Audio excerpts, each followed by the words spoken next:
You ask Tiger to solve. This deals with linear equations with one unknown. The final result is x equals 2500. Let's solve it step by step. Group all constants on the right side of the equation. Subtract 5000 from both sides.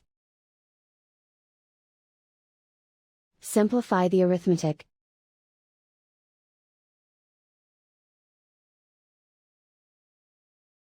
Isolate the x. Divide both sides by 6. Simplify the fraction. Find the greatest common factor of the numerator and denominator. Factor out and cancel the greatest common factor. And so the final result is x equals 2500.